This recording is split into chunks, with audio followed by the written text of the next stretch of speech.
8. Sobre o princípio da contradição social na teoria marxista, marque a afirmação correta. Vamos lá. A contradição, letra A, a contradição social é fruto de uma divisão desigual do trabalho social entre duas classes sociais. Os capitalistas, proprietários dos meios de produção, e os trabalhadores, vendedores da força de trabalho. Há um permanente conflito entre essas duas classes por possuir interesses convergentes em relação ao processo de produção sociocultural. O que está errado? Está quase tudo certo, com exceção de uma palavrinha. Interesses convergentes em relação ao processo de produção sociocultural.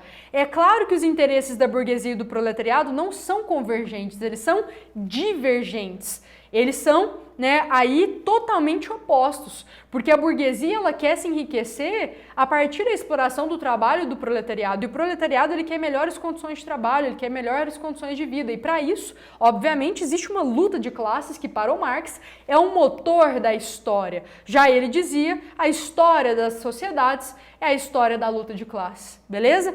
Então, a palavra convergente vai trazer o erro dentro dessa questão, tá? B. A contradição social é fruto da existência de duas classes sociais, os capitalistas, proprietários dos meios de produção, e os trabalhadores, vendedores da força de trabalho. Essas duas classes estabelecem entre si relações de oposição e antagonismo. Há um permanente conflito entre elas, por possuírem interesses diferentes em relação ao processo de produção sociocultural. Beleza? Aqui nós temos a nossa resposta correta. Tudo está, correto. Vamos lá para C.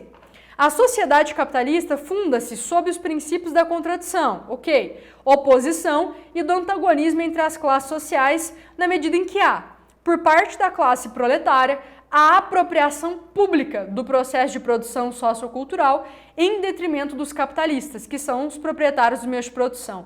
Não há uma apropriação pública do processo de produção. Quem detém o processo de produção, quem detém as fábricas, o capital, são os capitalistas e não o proletariado. O proletariado só vende a sua força de trabalho e obedece aí propriamente ao burguês, tá? Então isso que torna errada.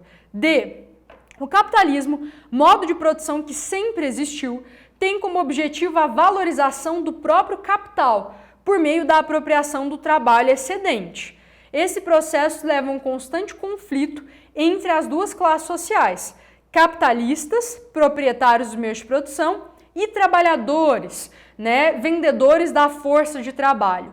Então, o que está errado nessa questão? Tudo, tá aí de certa forma certo, com exceção de o capitalismo, um modo de produção que sempre existiu. O capitalismo não sempre existiu, nós tivemos o modo de produção escravista, feudalista, então ele nem sempre existiu, beleza?